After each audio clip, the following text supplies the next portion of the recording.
il serait à concert Zénith de Paris, Papa Naoué ensemble. Je tiens à féliciter le roi de la forêt, hein, parce que ce sera pour la 5e fois. Parce qu'il y a une époque où on a doublé d'ailleurs 2 fois. Bien sûr, parce que les gens na forme mais soutien. Bon, on soutient dans la salle qui est na ndenge na. Parce que dans mon ébat de on qui na répétition, on de on ba salle ba vidéo. Bon, on comme Nazar artiste international VIP. On a guéri. Oui, tu vas bien en Rambo 2. Donc quand ça comme moi il y a Rambo. Na rasesi là. Est-ce que présence na yopé, ça la paie bien. Comme ils ont donc il ne faut pas discuter le bilan. Tout encourager pour bien il va gagner si ah c'est qui va gagner voilà peut-être vous en avez raison. Mais peut-être génération où les deux à la maison mère soit pétant là bas s'exprimer dans Zénith. Mais on a une chance en mode 2 fois mon frère. Donc ceux qui en plus on a reçu dans la maison mère. Tant on a été artiste congolais n'a eu que parmi les musiciens ou bon musiciens moi je pense que je te corrige pas, il faut nous motiver là et aussi ça la chance. Pourquoi les gens où retourner la question et aller voir la forêt nous souhaiter bonne chance, nous souhaiter qu'il a fait soit total parce que Naza musicien Naza ouvert d'esprit et puis dans la ligne musique Congo et Mata. Tout nanga kaka pour na profiter. Relation na yo héritier wata les années. La fin de plateau nayo, la génération naza les seuls jeunes où habitent dans 5 continents. Où ça les mati. Je parle de moi. Ceux qui font la public, les gens méritent, na la bon valeur, pourquoi pas na ça. Balinga pour moi, bon, si na mikolo fou, na expliquera ba tout bien. C'est émission moi dans la Congo alors ou bien azat limité. Les musiciens Congo pénal lobby pour moi. Na fona libulu na tuna akina est-ce que on a dans cette polémique tout dans le bilanga au bout santé qui nos artistes VIP donc nous c'est là pour tout fongwami tchango na tchango lelo soki ezana ba artiste parmi ba on même la mission na poto faut tchango na liste yoko ba tchango nzemo neso beta te o même o beta nzemo wana na nya cheki check you zana do you for this thing voilà dans la chaîne il y a la globie you vous mettez la main solo ou ils ont la distraction chama bina courage pour soutenir là mais on va nous même on a moi na mino na jardin tellement pour messani pour qui paye pinayo et le bas vient dans ma binada qui paye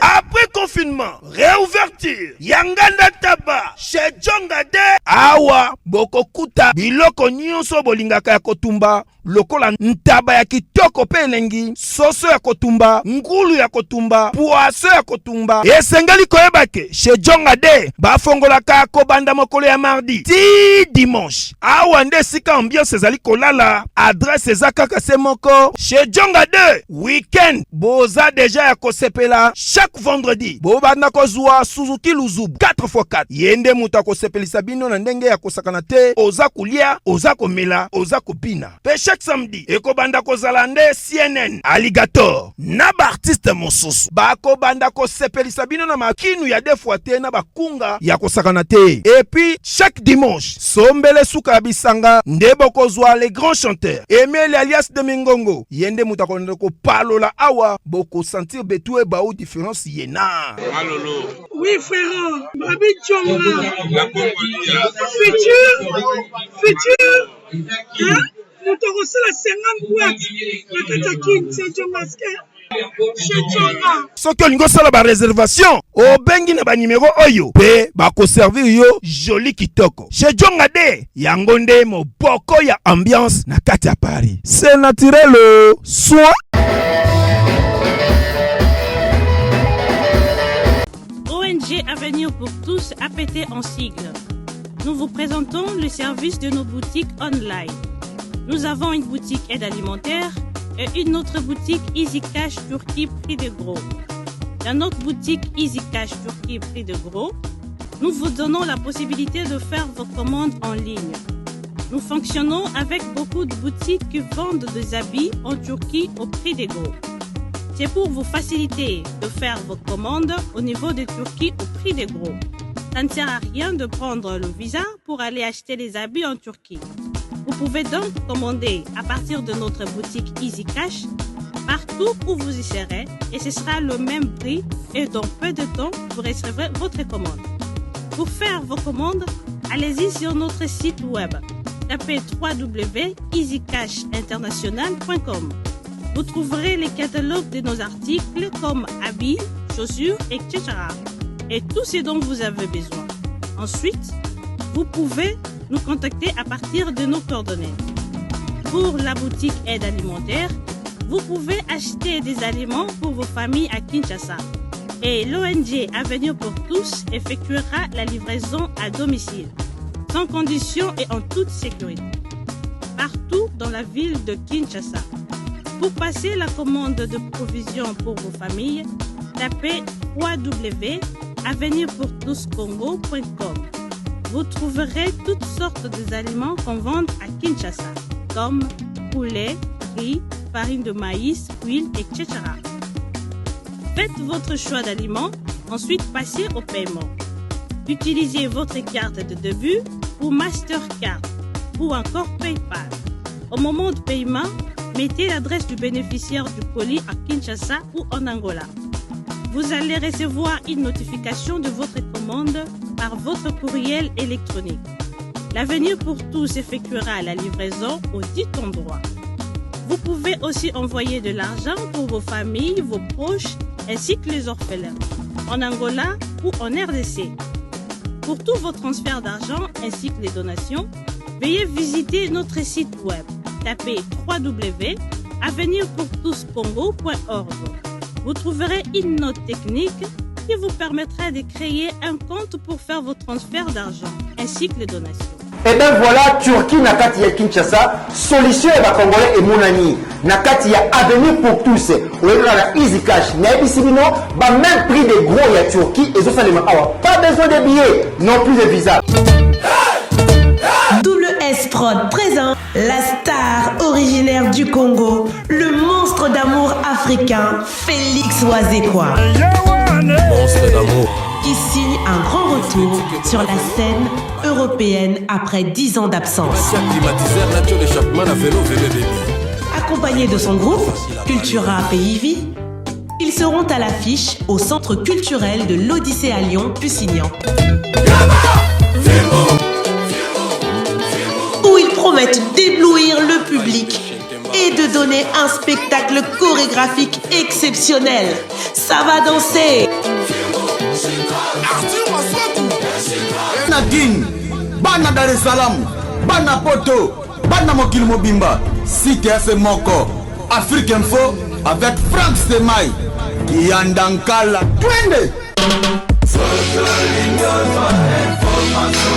X-Bass, Marandura.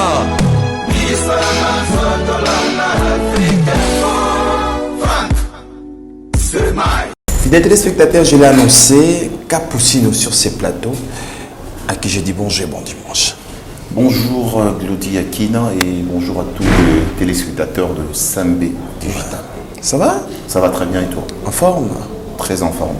Après des babara Mikolo, Namikolo. Ben, Nazali, hein. Donc, oui, que Naza, artiste en activité, c'est tout à fait logique, peut-être un narratif. Voilà. Mais je suis là quand même. Quand même, bah, voyage l'équipe bien. Ouais, ça va. Tous en cours, il y a un voyage toujours. Parce que on est quand même sollicité et puis on travaille. Voilà. Voilà, merci beaucoup. C'est l'artiste et musicien, le Bogar Capucino. C'est vrai, c'est dimanche, il y a des fans, public naïo, vraiment basé là qui est dimanche l'élo. Est-ce que prêt à répondre à ma question? Il y a un public naïo, un fan naïo, trois frosiques bio, sans microbes. Of course. Donc, ceux qui ont accepté qu'on y a un plateau naïo, c'est parce qu'il y a dit que voilà, il y a des questions où il faut répondre et il faut pénaper sa information de façon que les fans tout comment est-ce que l'activité dans le réseau s'est déroulée. Donc voilà, je suis là disponible à répondre à toutes les questions. Voilà. Sans microbes. Toujours bio, pur. Voilà, merci beaucoup. Capucino, c'est vrai, mais quand même, Nairobi, donc il se doit Nairobi, va voyager les Kébélés. Bita voyage. Bon, je pense que artistes, ceux qui des choses en renommée internationale, aux artistes, au Coco Fanara, il faut qu'ils n'aient pas comme Soussou, dans le cadre toujours il y a Moussala dans la musique. Et je pense qu'aux Oyebi que voilà, j'ai une famille aussi, où ils sont en Europe, en France, dans Paris précisément. Et c'est une rappel de temps en temps qu'aux en famille, parce que même si tu as une activité musicale, la famille est sacrée, comme on dit. Et donc, il faut aussi, de moment, prendre du temps pour la famille, raison pour laquelle aussi je me déplace aussi souvent. Et voilà, et bah, voyage, dans ça, là, par rapport, il y a un projet où ils sont en cours de réalisation. Voilà, tout ça, c'est un projet bon, où ils ont un groupe, où ils sont en cours de réalisation. Et je pense que tout au long de l'émission, déjà, c'est une chanson rumba pure, en featuring avec mon soliste Briquin Solo, parce que c'est l'album du groupe, au fait, sa chance n'a pas artiste qui accompagne en aïe.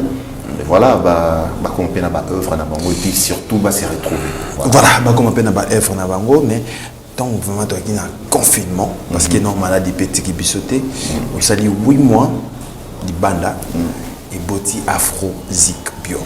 Alors projet Afro Zik Bio, et où tu wapi? Bon, quand on est au lobby, tout le monde a Kinshasa un groupe Cap Music, tout le monde s'est produit dans le festival à Mani. Et tout ça qui n'a pas concert sous il fallait tout bêta dans la ville de Goma et puis Ouganda, dans Rwanda, dans Burundi. Et alors, tant que aussi si le concert tout le contrat tout y a Goma et comme il qui n'est pas confiné, alors tout c'est trouvé qu'il est bloqué dans Goma. Alors dans mon appartement, je m'ennuyais en même temps, je me disais peut-être on ne savait pas qu'on allait faire 8 mois. Voilà. Et tout au début, c'est comme ça qu'après la production, apprécier nos prestations et tout. Et Chance et Sourire, on a autre producteur, M. Claude Ndambagé, où ils appellent déjà Maison Connectis Production. Voilà, à signer la Maison Connectis. Et la première chose, à offrir un home studio dans l'appartement. Voilà, donc on offre un home studio. Je pense qu'il retourne à ma belle place dans Outaki et inspiré à Makassi. Parce que Naya qui retrouver vraiment ma qualité dans ma compositeur. Alors, il s'est fait que on a joué en studio, franchement, je me suis déchaîné. Donc, on a composé Banzembo et Bélé.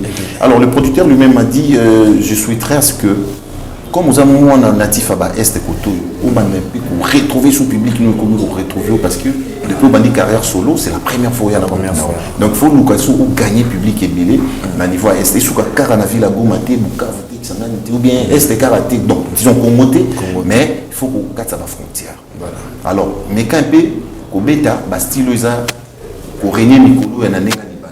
C'est vrai, moi, touche à la ronde Bezali, mais tout le monde peut nous voilà, parce qu'il y a déjà un Kamwa qui on ne sait jamais. On ne sait jamais. Première son, on a eu Beta qui est envoyé dans Afrosi. Voilà, donc déplacer Bandela parce que tant le producteur a proposé et loco. Parce que le producteur, nous avons un produit où il s'est payé ça. Parce qu'il a visé public. Parce que c'est un grand projet où je pense qu'avec les jours à venir, au monde va retomber dans l'eau. Voilà. Alors, on a banni pour travailler, on a composé les actions, on ne sait jamais. Il faut tout ça la moins rapide, tout le monde déjà, pour que ça image, il y a album urbain, tout ça là. Mais pour ça, il faut ça futur, un artiste, il y a un top niveau Est. Tout le douche 3, tu retrouver de Ben, il y a Rwanda. Parce que de Ben, il réside aux États-Unis, il n'est pas se retrouver confiné dans Rwanda. Alors, manager n'a pas payé comme oiseau, il va tout. On ne sait jamais. Après, on ne sait jamais. Il y a aussi Léon. Voilà. Donc, en featuring avec. Non, Léon Jolé, ce qu'on a aimé, on a besoin en featuring. Mais dans le monde, a fiesta. Léon Jolé, ce qu'on a qui fait un rythme, on a ce qu'on modernise, on a un mois beat. Comprendre. Après Léon Jolé, on a Milé, les schools, tu vois, récemment, en featuring avec Nadia Mukami, il y a Kenya. Donc, la minute on est sur la route, qui est tournée dans les États-Unis. Donc, c'est une fille aujourd'hui qui cartonne aussi au niveau de l'Est. Et récemment, on a eu sur Nairobi, Parce qu'après featuring, il y a Nadia Mukami, une autre Kenyan maintenant, m'a sollicité, deux Kenyans. D'autant vous avez côté Rumba Banda ou Yate.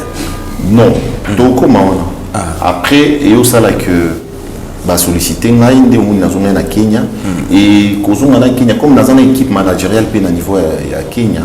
Bah lobaki au moni Kenya, c'est pour la 3e fois où c'est vrai musique et tout, mais il s'est remis sur quoi rencontre Maurice Alemana presse tout donc presse écrite, radio, télé, machin. Parce que dans les cas vraiment on a plusieurs chaînes. Dans lesquelles déjà dans plusieurs chaînes il y a Mineni, dans celle où tu vas show TV5. Ouais, voilà dans la Kenya non la Kenya. Voilà dans celle où live maintenant en direct. Maintenant la chaîne là-bas numéro 1 Citizen, il y a grande chaîne vraiment. Après il y a aussi là que tu organises une conférence de presse, je pense que ça va téléspectateur même en illustration, va comprendre l'activité là-bas. Après voilà on a réalisé deux featuring là Moussoussou. Nasuka qui on a réalisé ce featuring Moussoussou. Je pense que bientôt on a un grand Burundais Pépena. Donc, on dirait na featuring na oye tant otengami rumba et pesa ba featuring te. Non, en fait je pense qu'on peut confondre mon rumba et pesa featuring déjà rumba na ngai busu na sala na vie.carré ils ont un featuring avec le roi de la forêt après maison mère na sali ba rumba featuring na MG30 na album Double Face.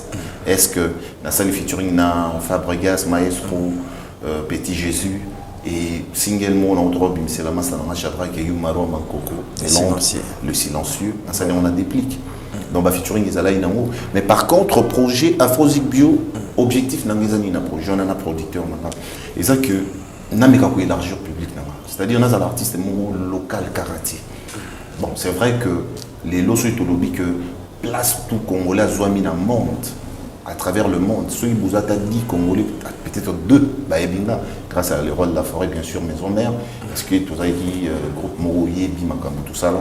Donc, bref, mais les lots et comme Siko, tout ça va autonome, tout ça, tout mais un peu s'est développé encore plus.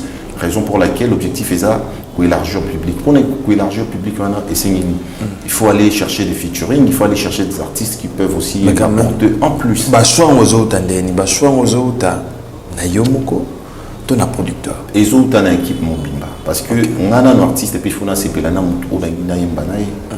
en commençant il faut sentir que courant ils ont les cas bien artistiquement et après on voit les autres avantages et voilà en équipe on décide mais vous avez une famille barbiste pourquoi aux autres conjugués passé parce que tant au bandit émission qui la rumba bio pure sans pour les langues parce que tu n'as même pas un mois et ça problème yo quand on a ça vidé depuis singa lelo za prêté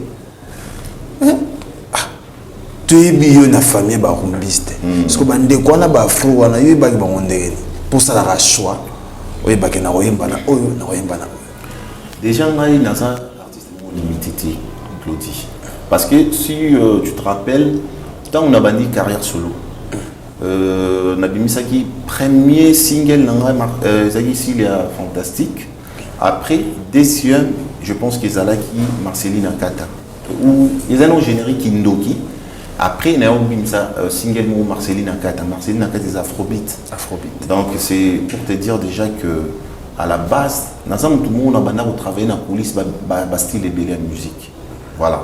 Alors, les lots n'ont pas d'opportunité parce que, au moins, dans le style, il faut aussi avoir de moyens. Parce que vision, il a vraiment moyen fait ça. Raison pour laquelle, au moins, les lots, ils ont réalisé featuring, gauche-droite, et ça demande beaucoup de moyens. Et objectif, et ça, on a le bac encore tout à l'heure, pour élargir le public, pour se faire découvrir dans Bambou comme ça. Voilà. Bandéropé Bazar, Gabason le bois. A souffler ni le mot bandeko baza ba frère na Goma pe Inos Biaza ba Gazma wete baza Fabulous baza ba salape ba fro yango mais point ni kara non bandeko nanga c'est déjà acquis parce que au bengi bango déjà bandeko nanga donc comme bandeko nanga baza c'est à tout moment on peut faire le projet et bandeko nanga je pense que oui et qu'on va bien plus encore une fois dans 4 cannabis ça c'est tout à fait logique. Et oui, pourquoi pas parce que biso tout artiste et ça échange alors pourquoi Nabani non Nabatolibanda pour que Nabatsaka notoriété, Nazala car localité, donc je ne vais pas me répéter sur ça. Narumbozaki local.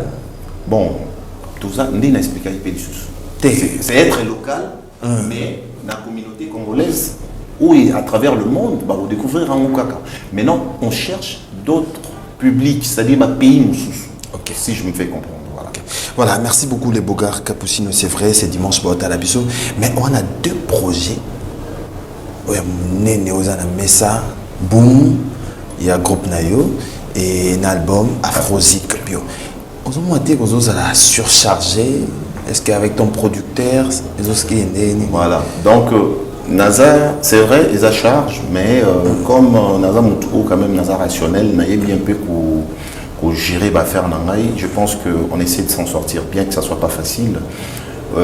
Déjà, avantage, ils ont qui est déjà Nangaï projet Nangaï, ils ont urbain, où ils ont occupé par Maison Connectis Production, un producteur Nangaï. Et album, il y a un groupe psycho, ils ont produit par label Nangaï Cap Music. Ok. Label. Donc, au moni, côté on a un peu il va rechercher ma cam. Pour net un album, un groupe Naminito, studio, tout ça, ici, programmation, tout.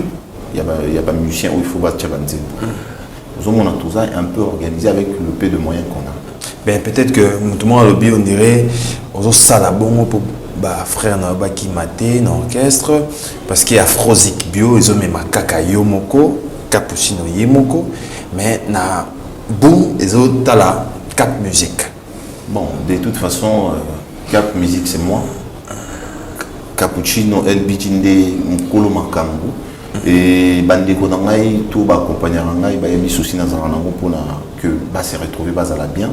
Et ce qui est Ndeko, Azana Katia Groupe Nangal, Lobby Amoni qui a coquille au Kindenae, et Azana présenté. Ceux qui passent eu chance, n'a eu opportunité, pourquoi?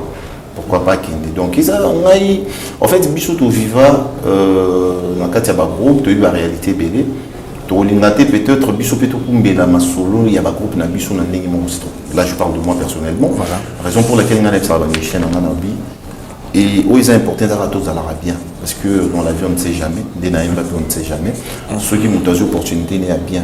On a été pour nous caler un mot. Mais les caca, on a esprit à bien. Mais aussi, on ne sait pas que Naza esprit ouvert et puis Naza na bonne foi aider de façon que évoluer positivement. Voilà, mes félicitations vraiment. Tout le monde a dit bunda na maramnayo. Mais et au salon de loyo, les boka n'a posé question au thème. Donc au quotidien à ma solo, faut en attendre pour son adéquina. Non, on a trois posé na question. Bah glodi pour nous tout na qui était. OK. Afrozik Bio, album du groupe, Nairobi, Kenya, Goma, partout aux alliés. Mais au salon des collègues, musiciens, à l'Obaké, des Bogards après Maison Mère, aux Anandimboté, collègues n'a musicien. Voilà.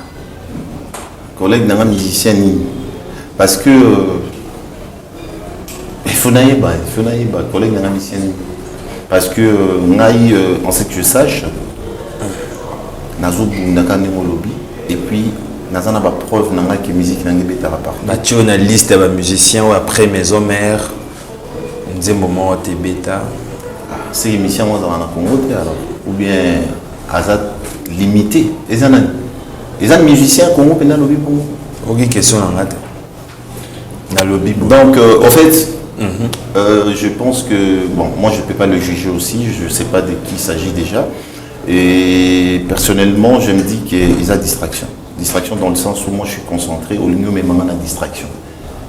Moi je suis un battant, au lieu que Naïbi, place musique, parce que je vis grâce à ma musique, je voyage un peu partout à travers le monde, grâce à ma musique. Tu as fait un plateau, la génération, les seuls jeunes qui habitent dans 5 continents, où ils s'alimentent. C'est-à-dire, si vous avez un musicien ou peut-être que la musique n'a pas raté, je ne pense pas qu'il y a ça ma camion sur ça. Mais peut-être que nous avons une motivation, à motiver.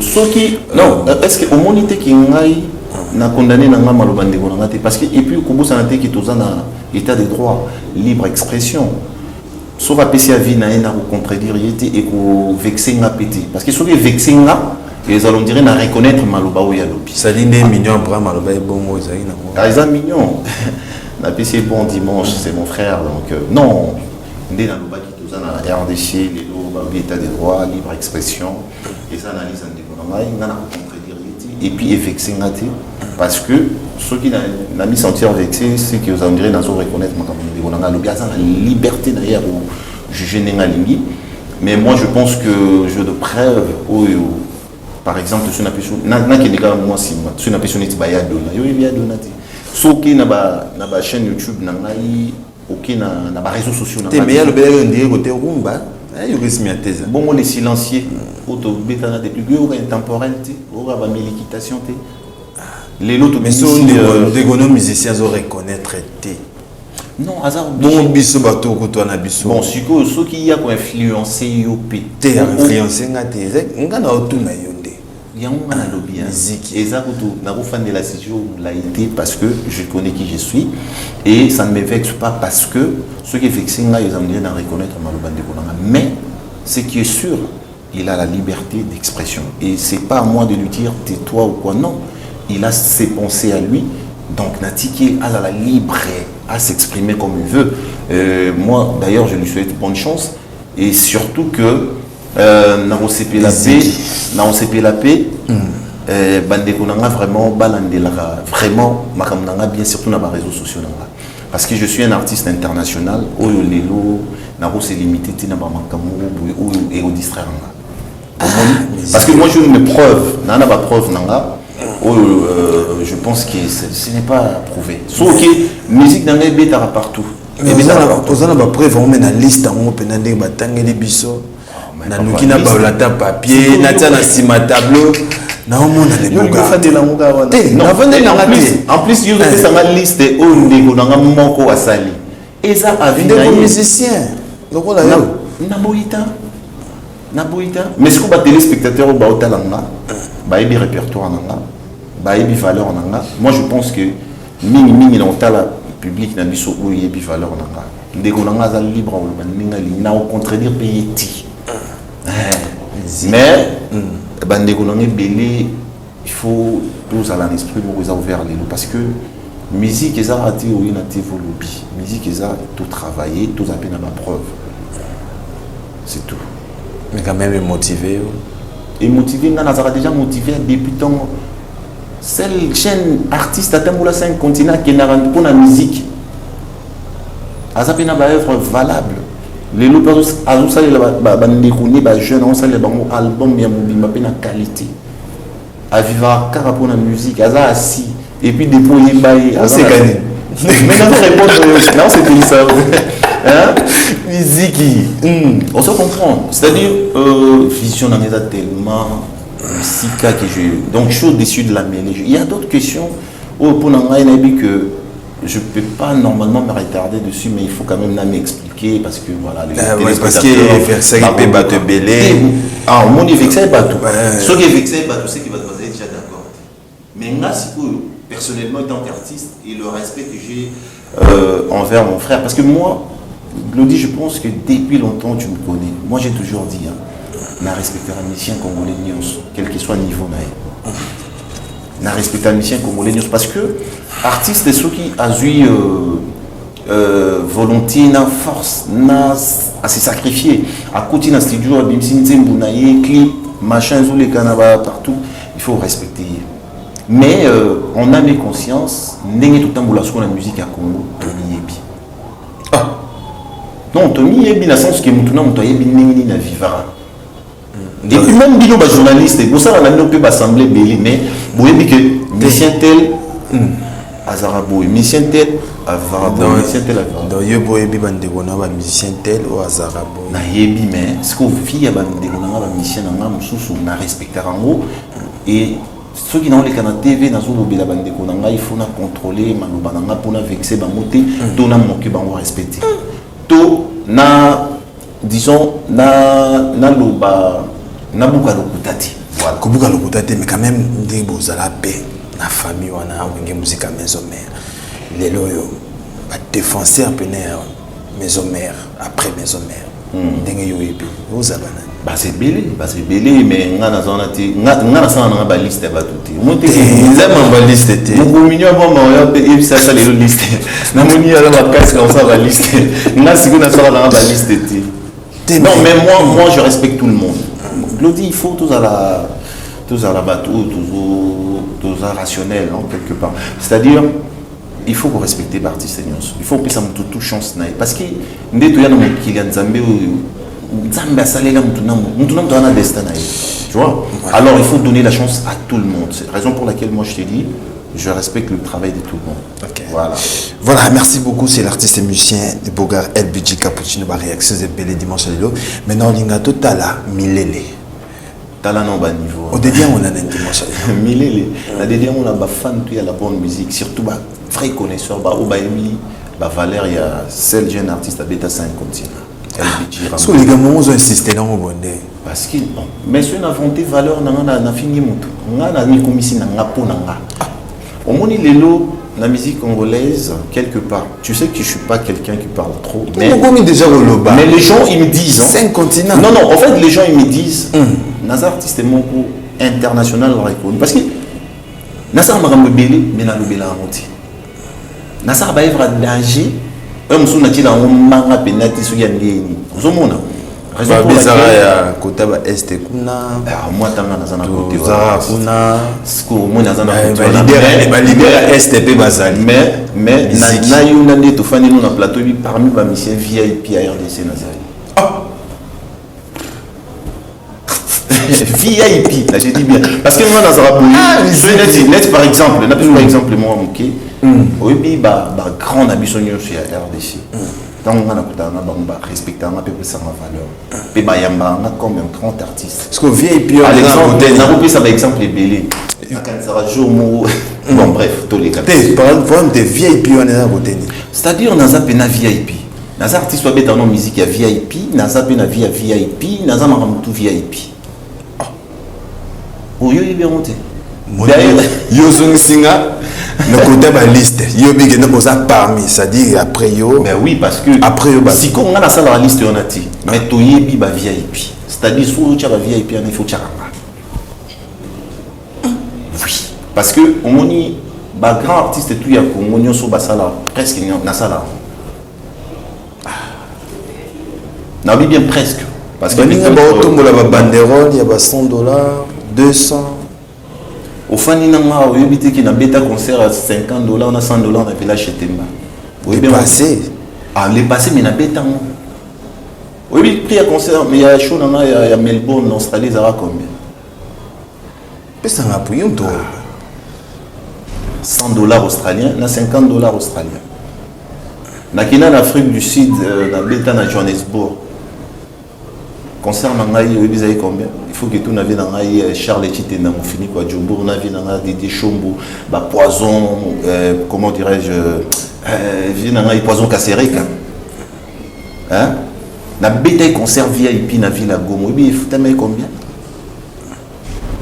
na tu bête Chombo live en direct na chaîne numéro 1 à Nairobi na Kenya Citizen TV oui caché na soyi na ça VIP papa mais na Nairobi comme ça trotté. Pour comprendre la musique comme na bato VIP papa na bato succès na bato succès partout so za na VIP bon côté succès naza parce que musique na ngai na omonima so ki na ba réseaux sociaux na ngo omona ba publication na sala bato ba tagaka nga na yebi bangoti bazo beta musique na ba ki toko bosé c'est l'artiste et musicien LBG Bogar Cappuccino tozana ebo za na mino calme nyonso za to na référence hein il faut pas ça problème té na monde li comme on suit li comme liste ya bato wana ba pour mama vie to li mama référence to li zo msinga ko na gabason luboya to so milele et to so to li kuna kala voilà milele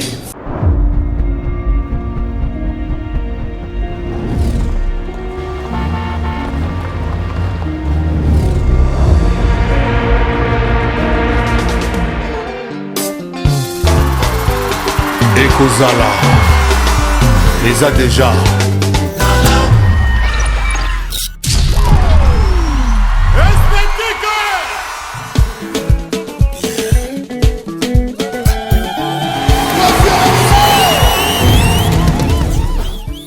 Voilà, mesdames, messieurs, nous sommes de retour sur ces plateaux. C'était la Milele, signé l'artiste et musicien LBD Les Boga Cappuccino pour les plaisirs de Francis Diakota et Francis Ngwanzou. N'a pensé na Tour et Madrid, Bota Labisso, TV Moroba Tebele, Darli Vemba, mon vieux Willy Nams, Abdallah Carte Mémoire. Merci à Ares Dilou. Bota Labisso, TV Moroba Tebele, na bossé mon vieux Claude Vecchiala de Paris, à Ota Labisso. On a fan na yo, hein? Claude Vecchiala de Paris. Claude Vecchiala de Paris, bon dimanche. Voilà, mais quand même, les beaux gars, félicitations pour notre clip, pour qualité. Toujours un producteur nayo. Oui, bah projet nous sommes on a Afrozik Bio et voilà avec mon producteur Monsieur Claude Ndamaji. Mais quand même, est-ce que tu reçois pas fait dans ma collaboration parce qu'on a vu une collaboration avec Déplique, les silencieux, Boemba Kitoko, Bolata bien, mais côté promotion retour. Et là nango. Est-ce que tu reçois dans ma collaboration? Ma collaboration est aussi à Montezali. Déjà, je pense que dans quelques jours, on va s'envoler pour Abidjan. Tout ça, la clip où il y a featuring à Serge Beno. Après, il y a featuring qui est en Tanzanie. Donc, la surprise est belle pour nous amour et bonne musique. Parce qu'on est en train de travailler vraiment. Voilà.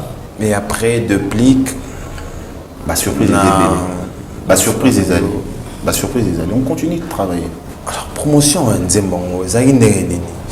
depuis qu'il vers yo, qui n'a qui pas non, on a mis la BMC Déplique, ils ont projet on a mis la BMC qui voilà, tout collaborer parce que les ans moments où on a vendu ça on a eu qui en et la monnaie qui est entier avec Déplique qui est bien et puis effectivement qui n'est bien.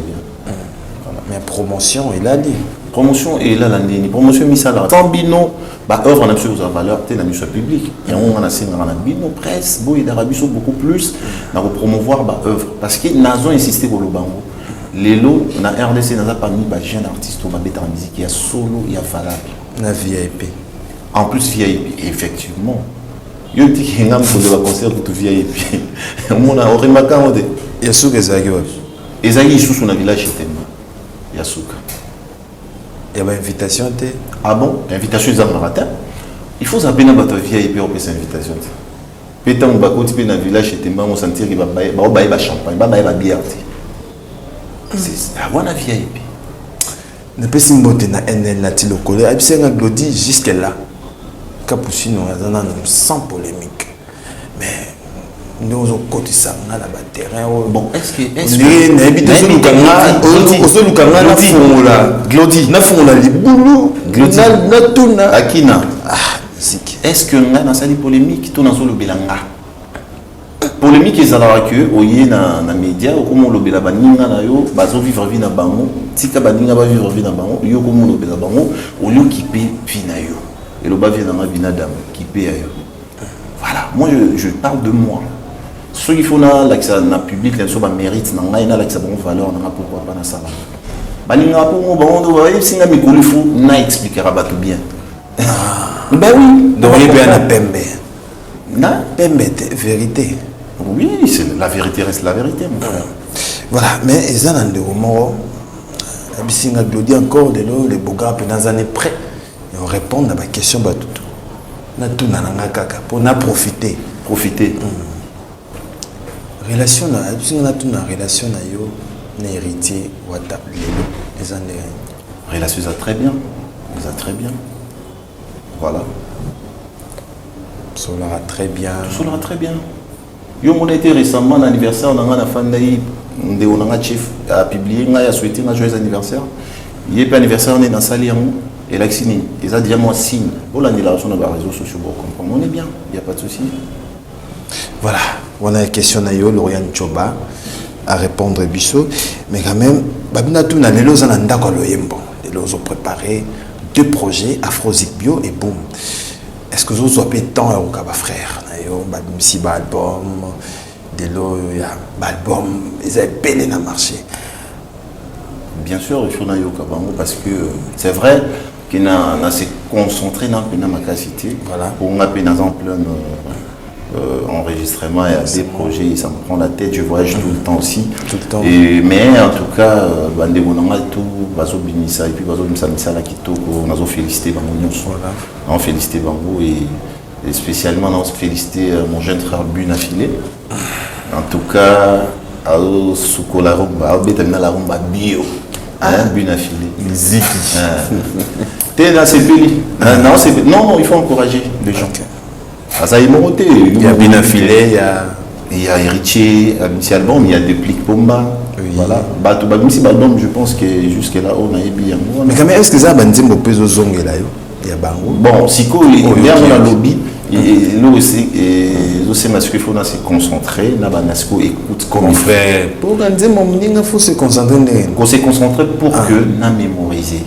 Voilà. Mais en passant déjà, ils allaient qui il y aura mélodie ou l'équipe. La prochaine émission, nous la prochaine émission. La minute mais prochaine émission dans salon. Mais ce qui est sûr, ils ont travaux, ils ont des ouais. Voilà, merci beaucoup. Tous la Afro Zigbio et boum. Mais d'ailleurs, l'émission, on a profité de remercier encore une fois Buna Filé. Ce qui est au c'est le seul artiste au monde qui, un jour après, a publié qui en haut et il a dit qu'il était amoureux de la chanson. Je pense que Buna Filé, merci beaucoup. Et tu as appelé le roman épée après. Pourquoi pas les artistes?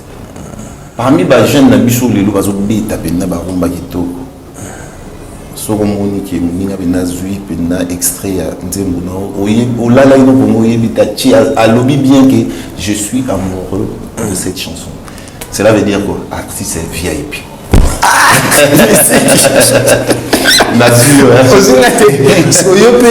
Côté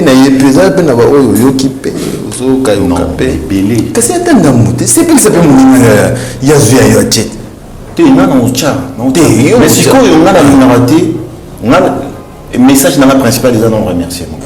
Alors on a lingaté parce qu'il y a ça là qui après on appelle ça non ça là on peut naturellement bien sans que même au ça t'inquiète pas pour ça. Ok maestro Fabrigas.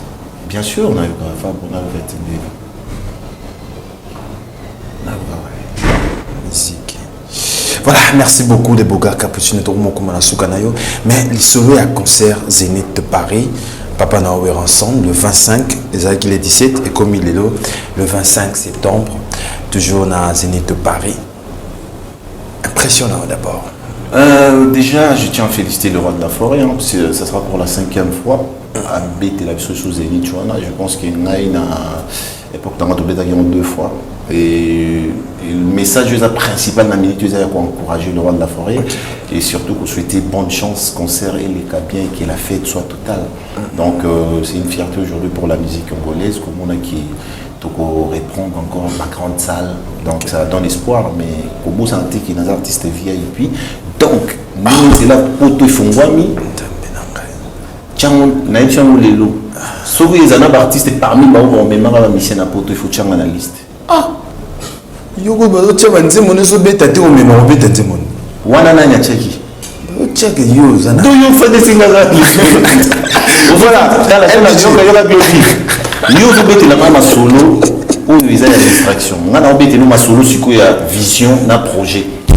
Tant on a étant qu'artiste congolais na bichou que nous allons parmi les musiciens ou musiciens moi je pense que je ne te corrige pas, il faut nous motiver là et aussi ça la chance. Pourquoi on a les gens où autour de la question et le roi de la forêt nous souhaité bonne chance, nous souhaité que la fête soit totale parce que nous avons musiciens nous avons ouvert l'esprit et puis nous avons ligne musique à Congo et Mata. Il y a autant de gens qui ont musicien na poto. Tchanga bena courage pour soutenir là mais on va nous même on a moins tellement on message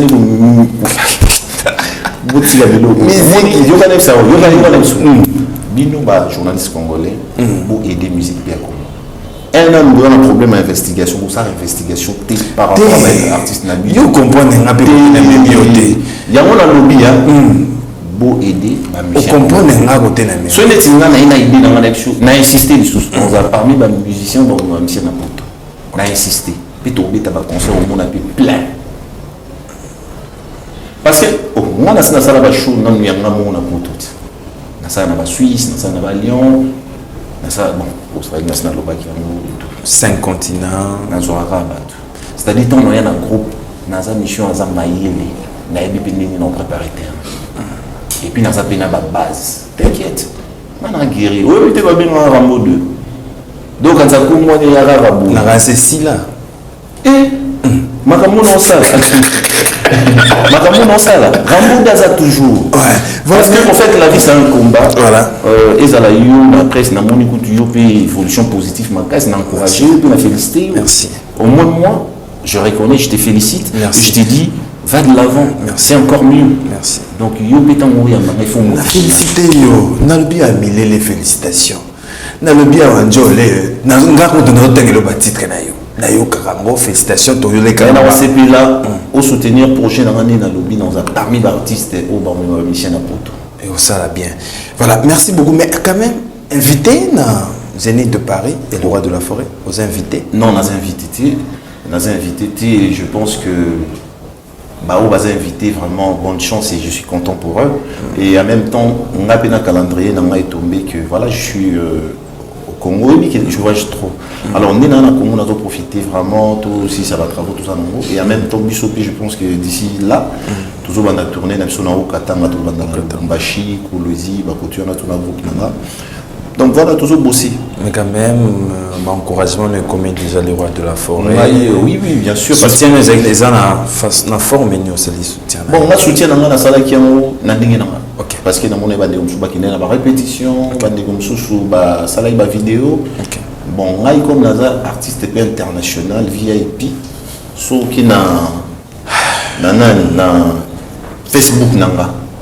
Au monde qui Nazar a plus de 100 et plus des centaines de milliers, comment on dit ça? Des milliers ou des centaines de milliers, voilà, des centaines de milliers de followers, voilà. Na Facebook, au monde appelle Facebook, na VIP parce qu'ils ont certifié. Na zone qui suit Facebook, pour les le roi de la forêt, balanda qui trop na Facebook. Alors Facebook n'a officiel, na zone qui en haut, na commenter. Na Facebook officiel à la roi de la forêt. C'est-à-dire le message dans la tinda qui on a dit comment c'est plus exposé parce que Facebook montre tout à Kokota. OK. Peut-être on nous sommes en mégater ou télécharger à ta vidéo ou bien il y a une image na YouTube il y a des qui répétition mais on a utilisé des moyens où on a c'est-à-dire le message dans la propager facilement Facebook. Donc, moi, il n'y a pas page officielle dans le message de fan, c'est qui pour encourager le roi de la forêt et surtout, on souhaite bonnes choses. Est-ce que présence n'a pas ça la paie bien? Effectivement, ça la bien, mais comme ils ont donc il ne faut pas discuter le bilan. Tout encourager beaucoup. Et il va gagner si on Ah, c'est qui va gagner si on voilà, peut-être vous en avez raison. Ah, on a contredire. Non, mais moi je pense qu'il va pas inviter les bâtonneurs sauter. Ok. Il va inviter les bâtonneurs sauter. Et moi, personnellement, j'associe dans les que peut-être génération où les deux à la maison mère, soit pétant à banque, s'exprimer dans Zénith. On a une chance en deux fois, mon frère. Donc, ceux qui en plus, on a dans la maison mère. C'est pas obligatoirement dans la pécard on a invité. Tu peux sa chance beaucoup plus dans la dégo basale dans la maison mère. On peut pas enjoy ça, on a pas mon ami les Zénith, les ça là. Voilà, on a bien Zénith, Capucine Monango, et ça la paie bien. Merci à Rolly Tchassabo, Talabiso, Tony Biarkasosa, Francine Gonzo, Francis Diakota, Talabiso, vraiment la soukanayo.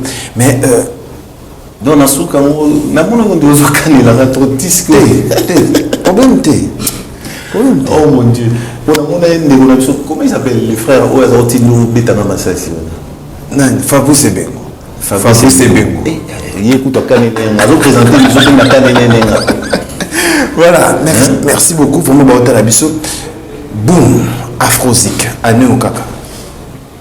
Bon, je pense que le souci dans la principale est que, bon, il y a mon envie que tout ça concentré, tout ce qui s'en va, et il m'a descendu. Sauf imprévu. Okay. Sauf imprévu. Mais Afrozik Bio, ils ont album mon envie, ça m'a non, ça va single par single. Celui qui atteindre un niveau où on a espéré par rapport au projet, il n'a pas relancé ce qu'on va dire. Mais ma mécanisme de Venezuela là, va projet ni balé. Parce que nous sommes là. Voilà. Mais boum, mais ça va musicien. Mais ça afro. Bah musicien, on a 4 musiques des années parce que nous avons moyen, de musicien. Donc non, il a bien. Est-ce que Lelo Likemba Penera n'a pas orchestre à Congo? Ben bongo likemba est né na Congo na RDC mo. Qu'est-ce qu'elle a côté orchestre. Likemba ils ont arrêté, musiciens au Kemba, musiciens au Futamate. Déjà orchestre ni Futamate. En fait le problème c'est parce que ngai comme on posait question, je préfère dans le bilanga. Okay. Je sais qu'aujourd'hui la vie n'est pas facile, bien que moi personnellement étant qu'artiste VIP c'est bon. Mais charge on a un orchestre qui ce n'est pas donné à tout le monde. Bah belaka, parce qu'on a un problème net d'ailleurs pour nous présenter bah condoléances d'animateur on a ciseaux à perdre avec moi donc on a si que tant que responsable tant on a monde que musicien on a à perdre moi dans ça. Et ça, quand anecdote, c'est un exemple, mon appécieux, étant que chef d'entreprise, où il y en a bien que tout le temps moyen suffisant à faire par mois, mais on a intervenu, on a intervenir. Et il n'y a que, on a revivre dans la mission, selon nous, on a moyen parce que j'ai déjà la volonté pour aider Bango, et je pense que c'est ce qui est important. Parce que Nayaka, dernièrement, la répétition, on a été plus de 40 personnes.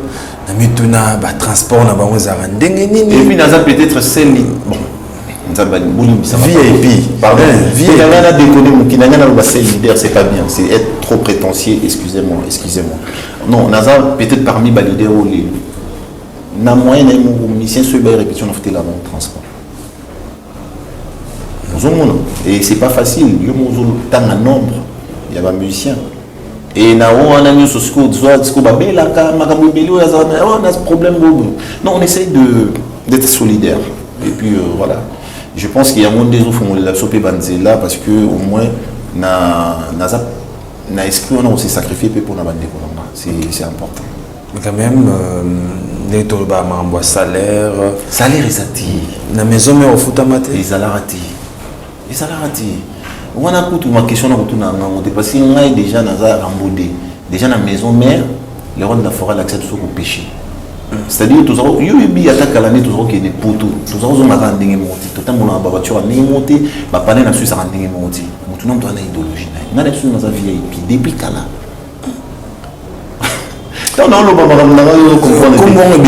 Alors c'est pour ça que je te dis, on a limite de poser la question de salaire à la maison mère dans le sens qu'ils a raté. Alors, nous avons parfois pris, mais nous avons maillé les naïs.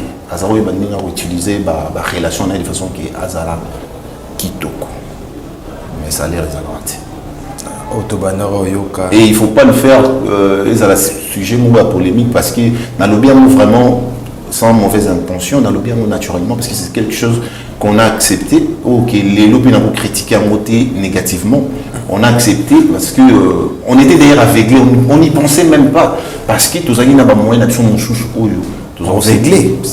Comment? Ben, en quelque sorte, dans le sens où on ne pouvait même pas compter sur ça ou penser à ça. Tout ça qui n'a pas relation à bicho où ils vont permettre à bicho d'avancer bien. Et moi, je pense que personnellement, pour moi, ça me suffisait. Donc voilà. Dimanche. Posant une question. Dimanche qui est bien. Nati Lokole, Nati Lokole, voilà, merci beaucoup. C'est l'artiste M. LBJ Boga Cappuccino. Merci vraiment. Artiste VIP. Artiste VIP. C'est très important. Au moins, tant que on a bavié dans Eric Mandala, on a avion, tout ce qui n'est pas bon comme bouillé, tout le temps on a lounge. Il a également VIP. Voilà. On aime bien, vous comprenez. Voilà. On m'a dit, et ça concept on peut s'en avoir on pas jeune. Bon on a été qui sont amis bien artiste VIP na komi to alo lendo bien prétentieux. Dans un besoin pina dans un nene makasi sous koleka. Tes appels parce qu'il y a de full boss. Pardon. Mon toutou il faut avoir la vision. Mon toutou il faut croire na yo moko. Mon toutou il faut yo mona no mindima avant tout ça. Donc on le bango pour nous vexer mon toutou mais non le bango parce que naza mon toutou rêvera toujours grand. Et personne ne va m'enlever ça dans ma tête. Voilà, c'est comme ça. Merci beaucoup, VIP, LBJ Bogar Cappuccino. VIP Bongoti, Cappuccino LBJ, artiste VIP. Voilà. Photo message na Combo, photo message na ba full boss. Et la full boss, full boss n'a pas bien en début na feeling attends. Il y a un full boss. Mais ça n'a pas boss live. On est héritier. Héritier des zombies na boss live. Na maison mère. Na boss ena. Mais ça n'a pas combat moi bien. Big boss. On a big boss. Elle est haute de la forêt. VIP. Voilà, merci beaucoup de ce scénario. N'invité un mot pour notre public nayo bataille au dimanche à l'élo. En tout cas, il y a des personnes on a pêché. Merci Diakina pour l'invitation. Et là on a eu ça dans la public d'Ambisso vraiment. Sur le bon émission il y a plateau il y a chroniqueur, il y a une polémique, bobo il y a une makasi. Boulinga ba mission au bazolinga base à l'ensemble pour que musique a Congo matin. Voilà. Et surtout public boy va soutenir artiste na bino ou basa la musique bien être na boy artiste na bino VIP.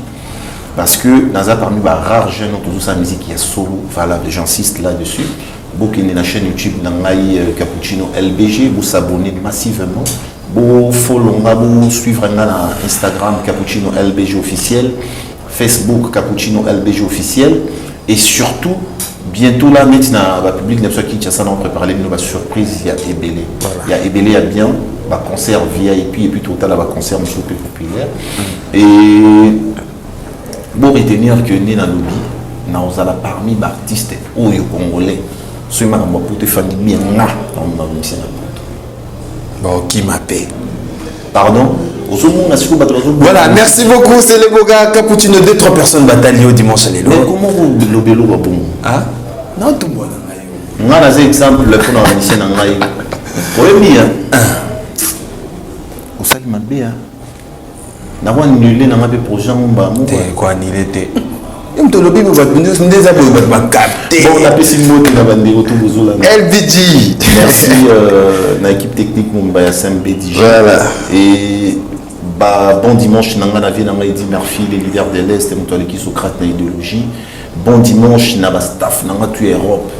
Donc, Stone, quoi, Vita, STK, Napécho Mbote, Guy Eo, mon compte à Grenoble, Nico Kassongo, Elisa Mwali, de Maman Naiden, Nabousaniti, Tonton Babachi, les ténors du titre, sous les camarades, 10 ans de pouvoir renouvelable, Naboussani Bongote, Johnny Lubaka Samoto, Nabousaniti en Australie, Masananga, Mardoché, Massangi, Mopawa, très très fort, J5 le mystérieux, Patient KMBH Adeline, Guilain bien temporel, Papi Matarata, la miroir d'Angola, Nabousaniti, Bosa Ebélé, Bosani, Kabasson, le beau aspect paradis. Nabousaniti, Romain Mayele, Léonard Bassalam Nayo, sans oublier et bon, mon ingénieur Jules Issantou, n'a pas essayé de place à Zali, Bosa Ebélé, n'a pas essayé de Bassalam. Merci beaucoup les beaux gars, merci à Odile. Et puis n'a pas essayé bon dimanche dans la France Témaï. France Témaï Franck. Et ça là bientôt coûte un système.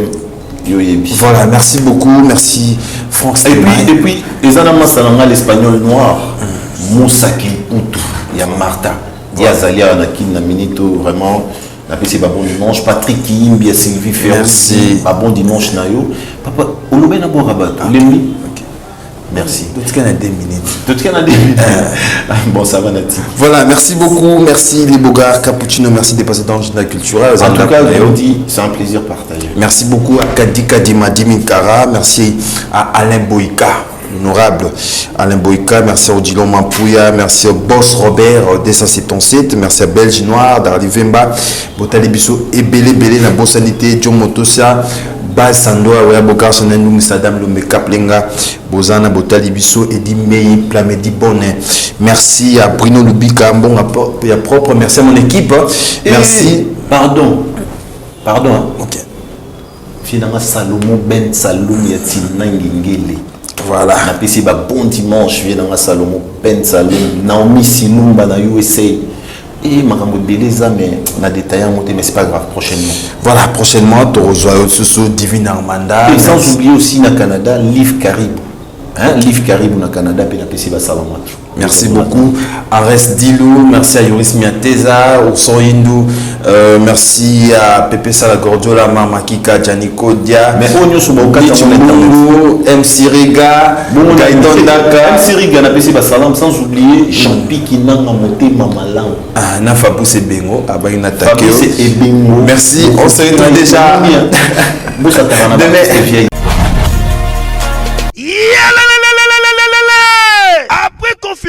réouverture Yanganda Taba chez Djonga de awa bokokuta biloko nyonso bolingaka ya kotumba lokola ntaba ya kitoko pe elengi, soso ya kotumba, ngulu ya kotumba, poaso ya kotumba. Esengeli koyebake chez Djonga de bafongolaka kobanda mokolo ya mardi ti dimanche. Awa nde sika ambiance ezali kolala, adresse eza kaka se moko chez Djonga de. Weekend boza deja ya kosepela chaque vendredi bobanda kozwa Suzuki Luzubu 4x4 yende muta kosepelisa bino na ndenge ya kosakana te, oza kulia, oza komela, oza kopina. Pe chaque samedi ekobanda kozala nde CNN Alligator na ba artiste mosusu bakobanda kosepelisa bino na makinu ya defwa te na bakunga ya kosakana te. Et puis chaque dimanche sombele suka ya bisanga nde bokozwa les grands chanteurs Emile alias de Mingongo yende muta konde ko palola awa boko sentir betue ba ou différence yena. Malolo.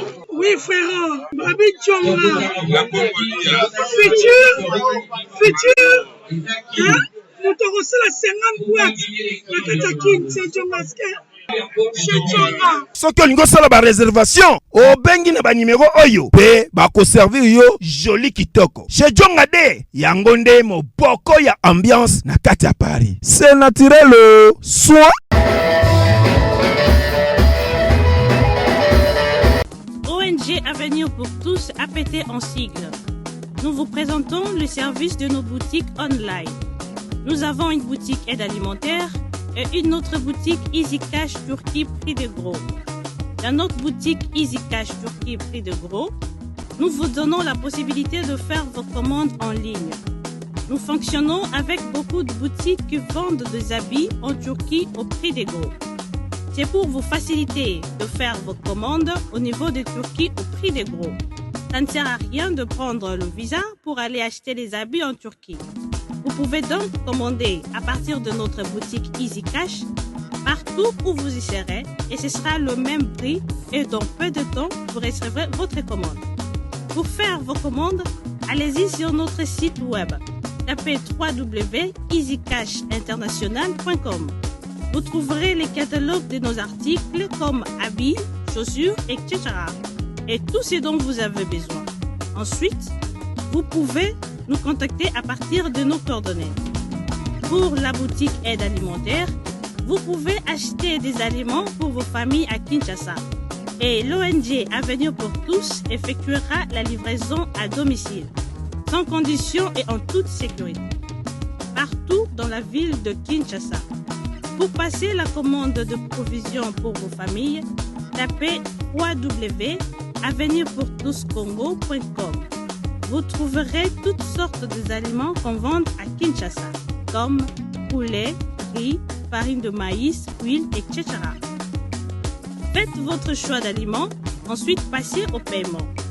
Utilisez votre carte de début ou Mastercard ou encore PayPal. Au moment de paiement, mettez l'adresse du bénéficiaire du colis à Kinshasa ou en Angola. Vous allez recevoir une notification de votre commande par votre courriel électronique. L'Avenir pour tous effectuera la livraison au dit endroit. Vous pouvez aussi envoyer de l'argent pour vos familles, vos proches, ainsi que les orphelins, en Angola ou en RDC. Pour tous vos transferts d'argent ainsi que les donations, veuillez visiter notre site web. Tapez www.avenirpourtouscongo.org. Vous trouverez une note technique qui vous permettra de créer un compte pour faire vos transferts d'argent ainsi que les donations. Et bien voilà, Turquie nakati ya Kinshasa, solution ya Congolais et Monani. Nakati ya Avenir pour tous. Ou la Easy Cash. Naibisi bino, ba même prix des gros ya Turquie et ça les awa. Pas besoin de billets, non plus de visa. WS Prod présente la star originaire du Congo, le monstre d'amour africain, Félix Wazekwa. Monstre d'amour. Qui signe un grand retour sur la scène européenne après 10 ans d'absence. Accompagné de son groupe, Cultura Pays-Vie, ils seront à l'affiche au Centre culturel de l'Odyssée à Lyon, Pusignan. Où ils promettent d'éblouir le public et de donner un spectacle chorégraphique exceptionnel. Ça va danser. Arthur Maswaku na Guine, bana Dar es Salaam, bana Poto, bana mokili mobimba, site FM moko, Afrique Info avec Franck Semaï, Yandankala, twende X-Bass, Marandura,